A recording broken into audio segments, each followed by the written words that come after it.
Hello friends, Ram अवतार academy में आपका स्वागत है।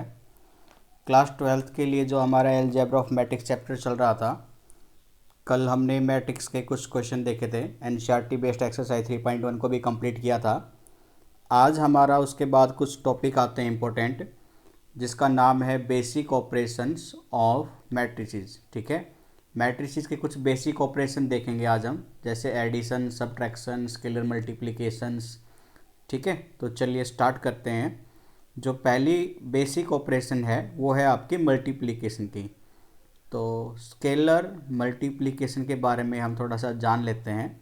स्केलर मल्टीप्लिकेशन, स्केलर मल्टीप्लिकेशन का मतलब है कि आप किसी एक मैट्रिक्स के एलिमेंट्स को कांस्टेंट वैल्यू से मल्टीप्लाई कर रहे हैं।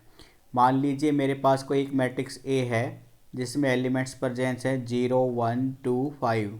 अगर मैं आपसे कहता हूँ कि आप 3a फाइंड आउट कीजिए, मीन्स इसका मतलब है आपको मैट्रिक्स ए के सभी एलिमेंट को 3 से मल्टीप्लाई करना है। तो जो आपकी 3a मैट्रिक्स है वो क्या बन जाएगी बच्चों?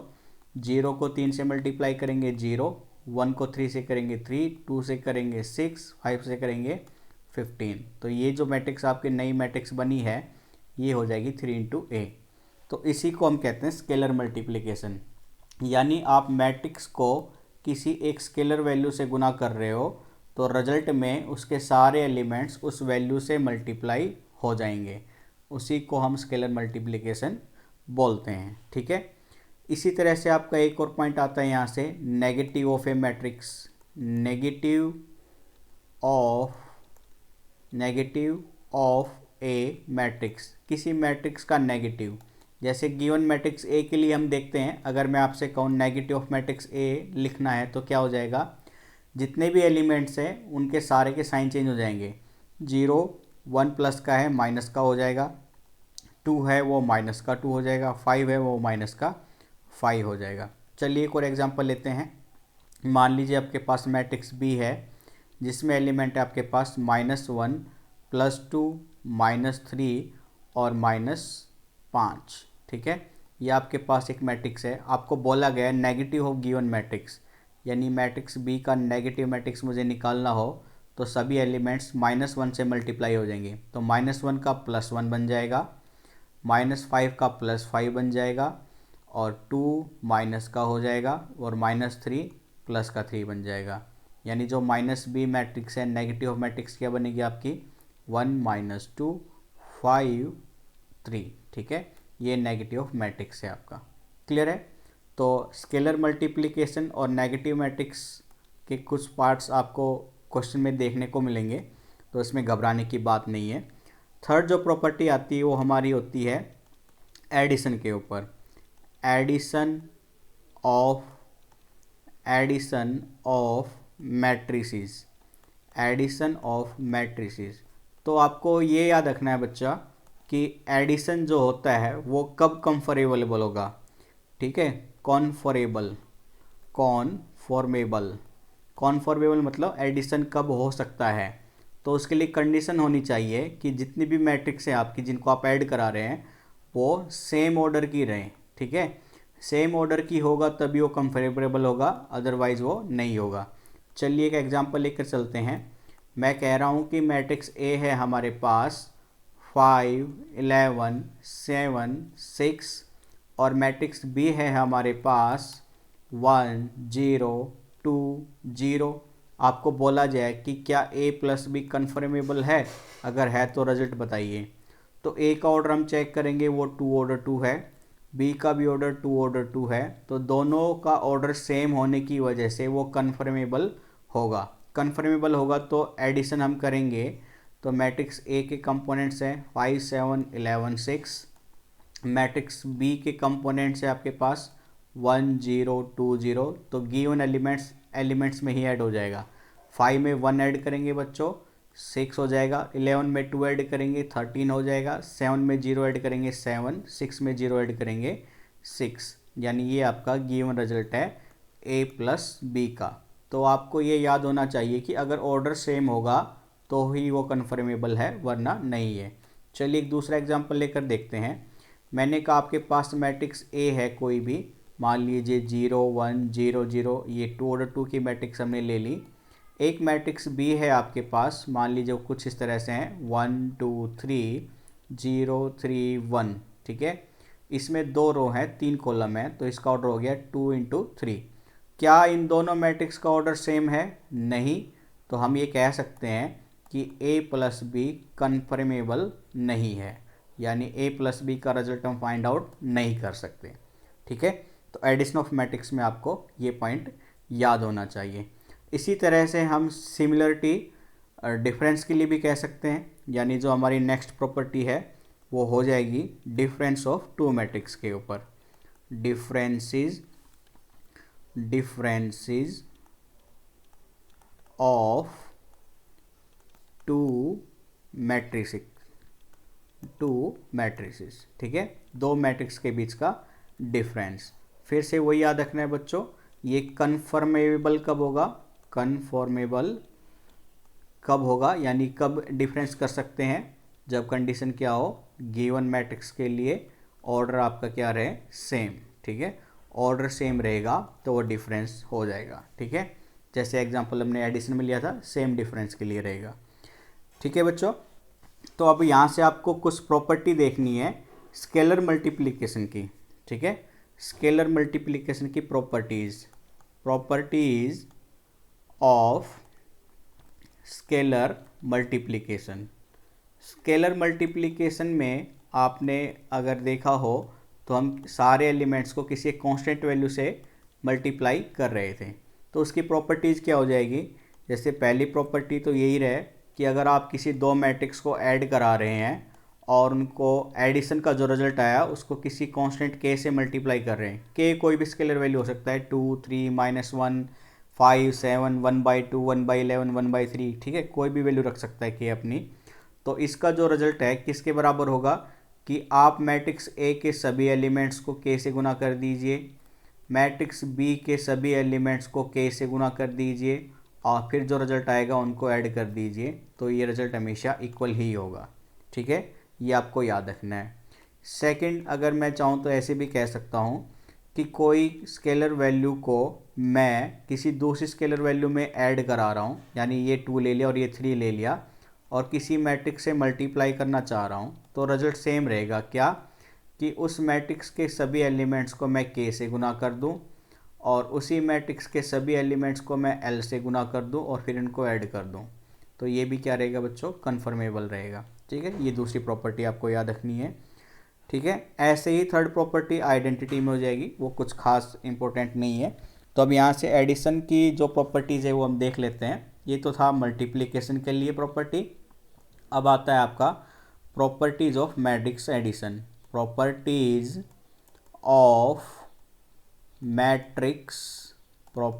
ऑफ मैट्रिक्स एडिशन, ठीक है। मैट्रिक्स एडिशन की प्रॉपर्टी देखते हैं बच्चों। देखिए, पहली प्रॉपर्टी हो जाएगी आपकी कि मैट्रिक्स एडिशन एक कॉम्यूटेटिव लॉ को फॉलो करता है, ठीक है। कॉम्यूटेटिव लॉ को फॉलो करेगा। कॉम्यूटेटिव लॉ क्या होता है कि अगर आपके पास दो मैट्रिक्स है ए और बी, तो आप चाहे ए में बी को ऐड कीजिए या बी में ए को ऐड कीजिए, रिजल्ट हमेशा क्या रहेगा? इक्वल। तो इसी को हम बोलते हैं कॉम्यूटेटिव लॉ, यानी मैट्रिक्स एडिशन कॉम्यूटेटिव लॉ को फॉलो करेगा। इसी तरह से अगर हम मैट्रिक्स एडिशन की अगर बात कर रहे हैं तो मैं ये भी कह सकता हूँ मैट्रिक्स एडिशन कॉम्यूटेटिव के साथ साथ एसोसिएटिव लॉ को भी फॉलो करता है, ठीक है। Matrix addition is also associative, ये एसोसिएटिव प्रॉपर्टी को भी फॉलो करेगा। एसोसिएटिव प्रॉपर्टी क्या होगी दोस्तों? अगर आपके पास गिवन 3 मैट्रिक्स है ए बी एंड सी, तो अगर मैं यहाँ से रिजल्ट निकालना चाहूँ, मैंने कहा पहले ए और बी को आप ऐड कर दीजिए, उनका जो रिजल्ट आएगा उसमें आप सी को ऐड कर दीजिए। ये हमेशा इक्वल रहेगा किसके?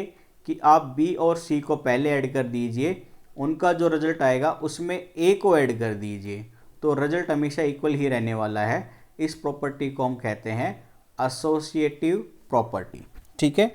ये भी मैट्रिक्स एडिशन की प्रॉपर्टी में आती है। थर्ड जो इम्पोर्टेंट प्रॉपर्टी है वो है आपकी एडिटिव आइडेंटिटी, ठीक है। जो नेक्स्ट इंपॉर्टेंट प्रॉपर्टी है वो है बच्चों additive additive identity. Additive identity, additive identity से मतलब है, जैसे कि आपने छोटी क्लास में भी क्वेश्चन कुछ किए हुए हैं कि 2 में मैं क्या ऐड कर दूं कि रिजल्ट मेरा सेम आए, यानी 2 ही आए। ऐसे ही 5 में मैं क्या ऐड करूं कि रिजल्ट मेरा 5 ही रहे। तो ये जो क्या है क्वेश्चन मार्क, यहाँ पे आप क्या ऐड करोगे, 0। तो 0 ऐड करने से रिजल्ट सेम आता है। तो मैं ये कह सकता हूँ कि 0 मेरा 2 के लिए एडिटिव आइडेंटिटी का काम करेगा, 0 5 के लिए एडिटिव आइडेंटिटी का काम करेगा। सिमिलरली किसी गिवन मैट्रिक्स में मैं क्या ऐड करूं कि रिजल्ट मेरा सेम मैट्रिक्स आए, ठीक है। तो उस क्या की वजह से क्या हो जाएगा, मैट्रिक्स 0। यानी ए अगर 2 ऑर्डर 2 की मैट्रिक्स है आपके पास, 2 ऑर्डर 2 की मैट्रिक्स है, तो उसमें आप ऐड करा दीजिए 2 ऑर्डर 2 की 0 मैट्रिक्स, ठीक है, 2 ऑर्डर 2 की 0 मैट्रिक्स। तो जो रिजल्ट आएगा वो मैट्रिक्स इटसेल्फ ही रिजल्ट हो जाएगी, ठीक है, सेम ऑर्डर के लिए। इसको हम कहते हैं एडिटिव आइडेंटिटी। यानी यहाँ पे जो ओ एलिमेंट्स है या ओ मैट्रिक्स है वो गिवन मैट्रिक्स के लिए एडिटिव आइडेंटिटी का काम करेगा, ठीक है। इसके बाद आता है आपका एडिटिव इन्वर्स। एडिटिव इन्वर्स, ठीक है, एडिटिव इन्वर्स। एडिटिव इन्वर्स का मतलब है कि आपके पास अगर कोई गिवन मैट्रिक्स ए है तो उसमें मैं कोई क्या मैट्रिक्स ऐड करूं, गिवन मैट्रिक्स ए में हम क्या ऐड करें कि जो रिजल्ट है वो 0 मैट्रिक्स बन जाए, ठीक है, 0 मैट्रिक्स बन जाए। तो मैं मान लीजिए इस क्या की जगह पे ये कह रहा हूँ कि मैट्रिक्स ए में आप एक्स मैट्रिक्स ऐड कर दीजिए तो आपको गिवन रिजल्ट 0 मैट्रिक्स में मिलेगा।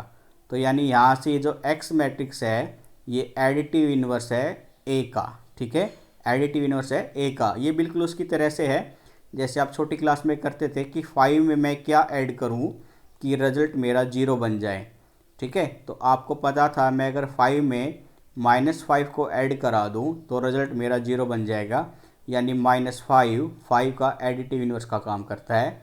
सिमिलरली एक्स मैट्रिक्स ए के लिए एडिटिव इन्वर्स का काम करेगी जो रिजल्ट 0 मैट्रिक्स बनाकर देती है, ठीक है। ये था एडिटिव इन्वर्स के बारे में। अब हम पढ़ लेते हैं बच्चों कुछ मल्टीप्लिकेशन के लिए। तो पहले मल्टीप्लिकेशन देख लेते हैं मैट्रिक्स का, मल्टीप्लिकेशन ऑफ मैट्रिक्स। तो जो नेक्स्ट टॉपिक है आपका वो है आपका multiplication of matrices. Multiplication of matrices यानी आपको कोई मैट्रिक्स दे देंगे 2 या 2 से ज़्यादा, आपको उनका मल्टीप्लिकेशन चेक करना है पॉसिबल है या नहीं है। तो सबसे पहले अगर मैं आपसे कहूँ कि मेरे पास ए मैट्रिक्स है ए, दूसरी मैट्रिक्स है बी, आपको उनका प्रोडक्ट निकालना है यानी मल्टीप्लिकेशन करनी है। तो आपको ये याद रखना है कि जो पहली मैट्रिक्स है प्रोडक्ट में उसको तो हम कहेंगे प्रीफैक्टर, ठीक है, पहली मैट्रिक्स को नाम दिया जाएगा प्रीफैक्टर, और जो दूसरी मैट्रिक्स है प्रोडक्ट के अंदर उसको पोस्ट फैक्टर के नाम से जाना जाएगा, पोस्ट फैक्टर, ठीक है। तो मल्टीप्लिकेशन अगर 2 मैट्रिक्स का कर रहे हैं तो पहले वाली मैट्रिक्स प्रीफैक्टर कहलाएगी, दूसरे वाली मैट्रिक्स पोस्ट फैक्टर कहलाएगी। अब मल्टीप्लिकेशन के कन्फर्मेबल होने के लिए कुछ कंडीशन होना ज़रूरी है। जैसे मैं ये कहूँ कि मैट्रिक्स ए है मेरी, इसका जो ऑर्डर है वो रहेगा आपका m गुना में n। एक मैट्रिक्स बी है जिसका ऑर्डर है मान लीजिए कोई p गुना में q। तो ये मैट्रिक्स का प्रोडक्ट a डॉट b कब कन्फर्मेबल होगा, कन्फर्मेबल किस कंडीशन में होगा। तो उस कंडीशन के लिए आपको याद होना चाहिए कि प्री फैक्टर की जो मैट्रिक्स का कॉलम है वो बराबर हो पोस्ट फैक्टर की मैट्रिक्स के रो के, क्योंकि ऑर्डर में पहले रो लिखा जाता है उसके बाद कॉलम वैल्यू लिखी जाती है। तो इनको कन्फर्मेबल होने के लिए प्री फैक्टर मैट्रिक्स का कॉलम बराबर होना चाहिए पोस्ट फैक्टर के रो के बराबर। अगर n बराबर में p है तो मैं ये कह सकता हूँ a और b का डॉट प्रोडक्ट या मल्टीप्लिकेशन भी कन्फर्मेबल रहेगा, ठीक है। तो ये कंडीशन होती है कन्फर्मेबल के केस के लिए। और गिवन मैट्रिक्स का फिर ऑर्डर क्या हो जाएगा, जैसे मैं आपको एक एग्जांपल से समझाता हूँ। यहाँ पर देखिए, मैंने माना कि मैट्रिक्स ए है हमारे पास, जिसमें उसका ऑर्डर है m इंटू एन। एक मैट्रिक्स बी है, उसमें ऑर्डर है n गुना में p। तो अगर मैं चेक करूँ तो प्री फैक्टर का जो मैट्रिक्स है उसका कॉलम इक्वल है पोस्ट फैक्टर की मैट्रिक्स के रो के, यानी इन दोनों का प्रोडक्ट पॉसिबल रहेगा। और वो जो रिजल्ट आएगा, नई मैट्रिक्स बनेगी, तो उसका ऑर्डर क्या हो जाएगा, इस प्री फैक्टर वाली मैट्रिक्स के रो के गुना में पोस्ट फैक्टर वाली मैट्रिक्स के कॉलम के। तो ये नई मैट्रिक्स जो बनेगी हमारी, उसका ऑर्डर हो जाएगा m गुना में p। तो ये है हमारा मल्टीप्लिकेशन ऑफ मैट्रिक्स। चलिए एक गिवन एग्जांपल से हम चेक करते हैं। मान लीजिए मैं एक मैट्रिक्स लेकर चल रहा हूँ। मैट्रिक्स ए है हमारे पास 2 3 0 1, ठीक है। इसमें आपके पास 2 रो है और 2 कॉलम है।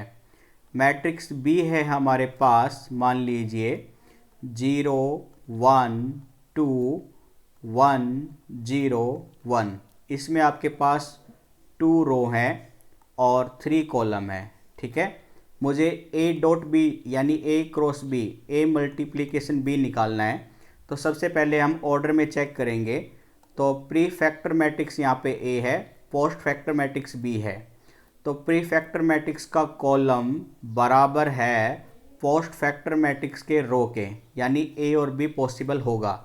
अब ए और बी जो मैट्रिक्स बनेगी आपकी, ए और बी जो भी मैट्रिक्स बनेगी बच्चों, उसका ऑर्डर क्या हो जाएगा, ऑर्डर हो जाएगा प्री फैक्टर वाली रो इंटू पोस्ट फैक्टर वाली मैट्रिक्स के कॉलम के प्रोडक्ट के।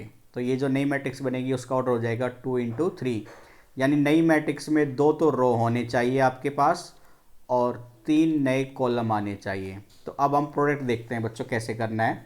तो देखिए, आपको ए डॉट बी निकालना था। तो मैट्रिक्स ए के एलिमेंट्स लिखे पहले हमने 2 3 0 1, और गिवन मैट्रिक्स दूसरी थी वो है बी 0 1 2 1 0 1, ठीक है। इसका प्रोडक्ट का रिजल्ट निकालेंगे बच्चों पहले। तो आपको ये मैट्रिक्स जो है, इस रूल को नाम देते हैं हम रो बाय कॉलम मेथड, ठीक है।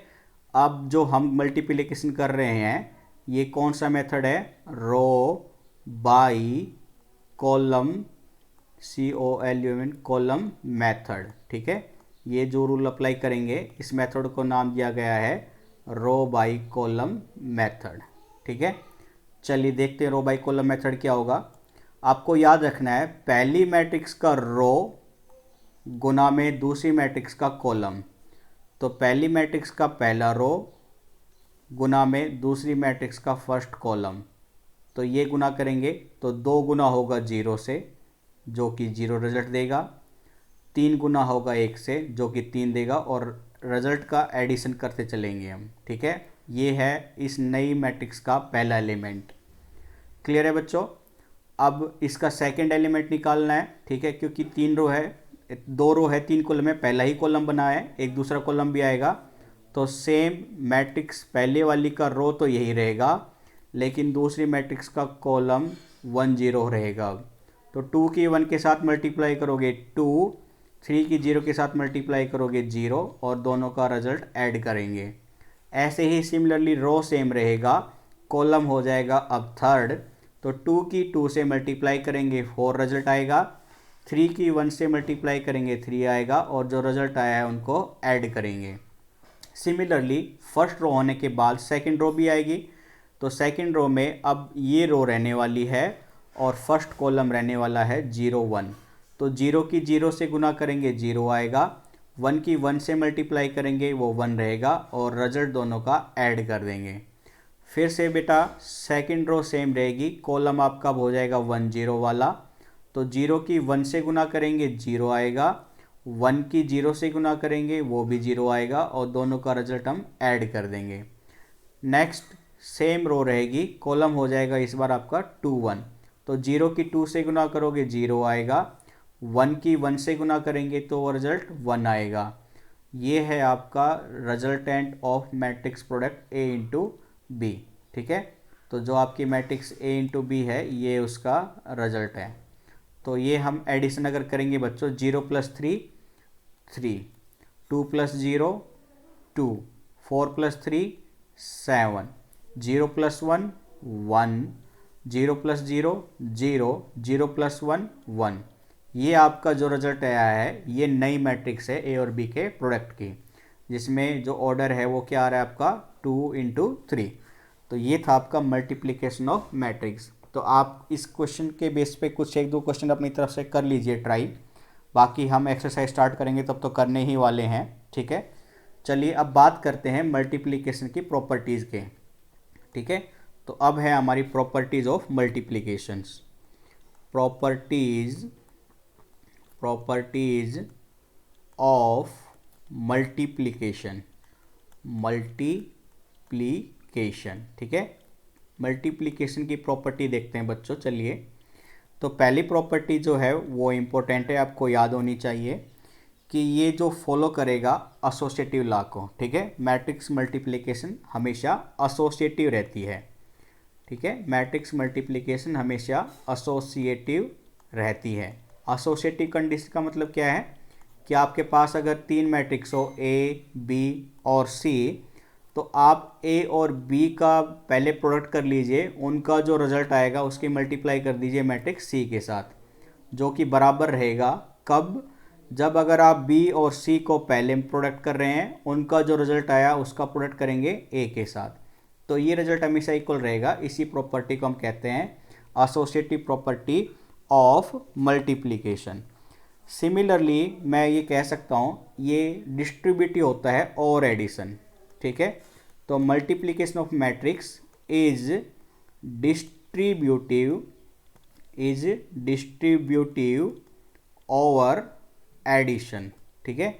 ओवर एडिशन ये डिस्ट्रीब्यूटिव प्रॉपर्टी रखता है। देखिए इसका मतलब क्या है, मैं कह रहा हूँ कि अगर बी और सी मैट्रिक्स का रिजल्ट ऐड कर रहे हैं और उनकी प्रोडक्ट कर रहे हैं मैट्रिक्स ए के साथ, तो ये इक्वल होगा इसके ओवर, यानी ए और बी का प्रोडक्ट एडिशन ए और सी का प्रोडक्ट, तो रिजल्ट दोनों का सेम रहेगा। इसी को हम कहते हैं डिस्ट्रीब्यूटिव ओवर एडिशन, ठीक है। तीसरा हम ये कह सकते हैं मल्टीप्लिकेशन किसी भी मैट्रिक्स का जरूरी नहीं कि वो हमेशा कॉम्पिटिटिव रहे, ठीक है। ये इंपॉर्टेंट प्रॉपर्टी है बच्चों, ये नोट कर लेना आप लोग, काफ़ी अच्छी प्रॉपर्टी है ये कहती है कि मल्टीप्लिकेशन ऑफ मैट्रिक्स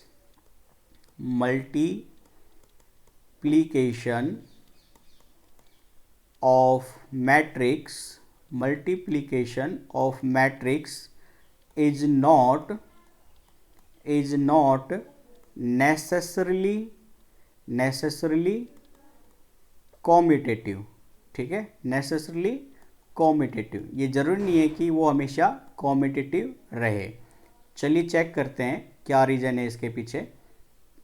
तो देखिए एक बार, तो हम बात कर रहे हैं कि मल्टीप्लिकेशन हमेशा कॉम्पिटिटिव नहीं होता है, ये ज़रूरी नहीं है। मतलब पहला केस लेकर चलते हैं हम बच्चों, केस नंबर फर्स्ट, कि ए बी का प्रोडक्ट एग्जिस्ट करेगा तो ज़रूरी नहीं है कि बी ए का भी एग्जिस्ट करे। If A B exist it does not means B A also exist, ठीक है। कि बी ए भी एग्जिस्ट करेगा ये ज़रूरी नहीं है। चलिए चेक करते हैं हम इसके लिए बच्चों, कि मैंने माना मैट्रिक्स ए है, उसका ऑर्डर है आपका m गुना n, मैट्रिक्स बी है आपका, उसका ऑर्डर है मान लीजिए n गुना में p।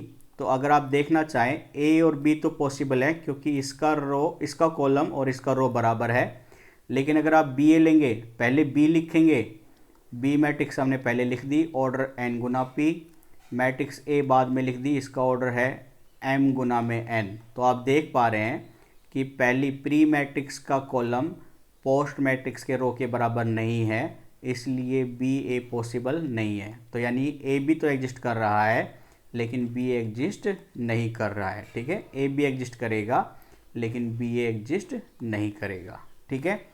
सेकंड प्रॉपर्टी यानी सेकंड केस अगर हम इसमें लेना चाहें तो ये कह सकते हैं कि ए बी और बी ए तो एग्जिस्ट करेगा, लेकिन ऑर्डर जरूरी नहीं है कि सेम हो। ठीक है, मतलब हम ये कह सकते हैं A B and B A both exist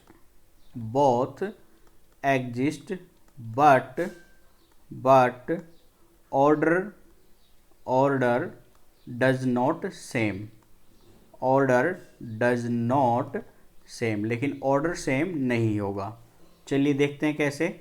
अगर मैं मैट्रिक्स ए ले लूँ बच्चों, उसका ऑर्डर है मान लीजिए m गुना में n, ठीक है, और सेकंड मैट्रिक्स है जो हमारी बी है, उसका ऑर्डर मान लीजिए मैंने ले लिया n गुना में m। तो अगर आप देखेंगे तो मैट्रिक्स ए बी का जो रिजल्ट होगा उसमें जो ऑर्डर आएगा वो हो जाएगा m गुना m का, और मैट्रिक्स बी ए का रिजल्ट अगर हम निकाल लेंगे तो उसमें ऑर्डर हो जाएगा n गुना में n का। ठीक है, क्लियर है यहाँ तक? तो आप देख पा रहे हैं कि ए बी का जो ऑर्डर है वो है m गुना m, और बी ए का जो ऑर्डर है वो है n गुना में n। तो दोनों ऑर्डर सेम नहीं है, लेकिन ए बी और बी ए दोनों एग्जिस्ट कर रहे हैं, इसलिए हमने कहा ए बी और बी ए दोनों एग्जिस्ट करेगा, लेकिन ज़रूरी नहीं है कि इनका ऑर्डर सेम रहे। ठीक है, ये था आपका सेकंड केस। थर्ड केस देखिए आपका, case number third. Case number third में हम ये कह सकते हैं कि ए बी और बी ए दोनों एग्जिस्ट करेगा और ऑर्डर भी सेम रहेगा, लेकिन दोनों के दोनों प्रोडक्ट इक्वल नहीं होंगे। Means A B B A both exist with same order, कि उनका ऑर्डर तो सेम रहेगा, लेकिन अभी भी ए बी का प्रोडक्ट बराबर नहीं है बी ए के प्रोडक्ट के। ठीक है, एग्जाम्पल में अगर हम लेना चाहें तो ए मैट्रिक्स मान लीजिए मैंने ले ली 1 1 0 0, ये 2 ऑर्डर 2 है। बी मैट्रिक्स से मान लीजिए ये है आपकी 1 0 0 0।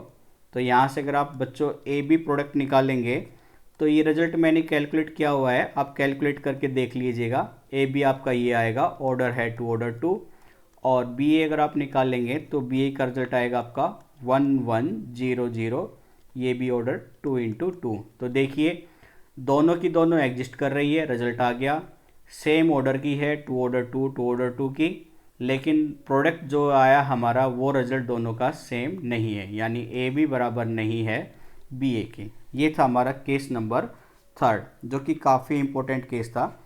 नेक्स्ट अगर हम बात करना चाहें तो ये कह सकते हैं कि कॉम्यूटेटिव लॉ को फॉलो करेगा मैट्रिक्स मल्टीप्लिकेशन ओनली ए की कंडीशन में, जब वो डायगोनल मैट्रिक्स रहे।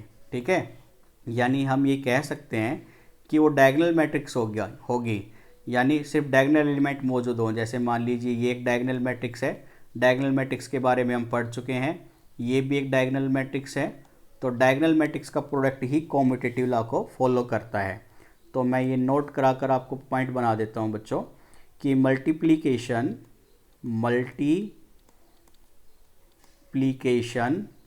Of diagonal matrix of same order is commutative. ठीक है, तो सिर्फ डायगोनल मैट्रिक्स का प्रोडक्ट ही कॉम्यूटेटिव रहेगा, और उसके लिए कंडीशन क्या होनी चाहिए? ऑर्डर आपका मैट्रिक्स का सेम रहना चाहिए। ठीक है, तो ये था कुछ मैट्रिक्स मल्टीप्लिकेशन की प्रॉपर्टी के। दूसरा आपको ये भी मालूम होना चाहिए बच्चों कि ज़रूरी नहीं है कि ए और बी का प्रोडक्ट जीरो होने के लिए, कि भाई अगर ए बी का प्रोडक्ट जीरो हो रहा है तो ज़रूरी नहीं है कि ए मैट्रिक्स जीरो हो या बी मैट्रिक्स जीरो हो या दोनों की दोनों मैट्रिक्स जीरो हो। ठीक है, तो अगर ए और बी जीरो नहीं होती है तो भी उनका प्रोडक्ट जीरो होता है। जैसे अगर मैं ए मैट्रिक्स लेना चाहूँ, मान लीजिए 0 3 0 0 है, बी मैट्रिक्स मान लीजिए मैंने ले ली 2 0 0 0 की। अब अगर मैं ए बी निकालना चाहूँ बच्चों तो वो मैट्रिक्स का प्रोडक्ट आएगा आपका रिजल्ट में 0 0, यानी एक जीरो मैट्रिक्स। यानी किसी मैट्रिक्स के प्रोडक्ट को जीरो होने के लिए ज़रूरी नहीं है कि कोई सी भी एक मैट्रिक्स जीरो के बराबर हो या दोनों की दोनों जीरो के बराबर हो। अगर दोनों मैट्रिक्स जीरो के बराबर नहीं होती फिर भी उनका प्रोडक्ट जीरो हो सकता है। ठीक है, तो ये कुछ इंपॉर्टेंट प्रॉपर्टीज़ थी हमारी, इनको एक बार आप रिपीट कर लीजिएगा, वीडियो को बार बार देख लीजिएगा ताकि कल जब हम क्वेश्चन करें तो आपको कोई डाउट ना रहे। तो आज के लिए हम इतना ही करते हैं बच्चों। चैनल को सब्सक्राइब कीजिए, वीडियो को लाइक कीजिए, ज़्यादा से ज़्यादा शेयर कीजिए, अपने दोस्तों को हमारे बारे में बताएं ताकि ज़्यादा से ज़्यादा लोग हमसे जुड़ सके और सबको हमारी तरफ से बेनिफिट मिल सके। तो आज के लिए इतना ही रखते हैं बच्चों। Thank you, bye bye, take care.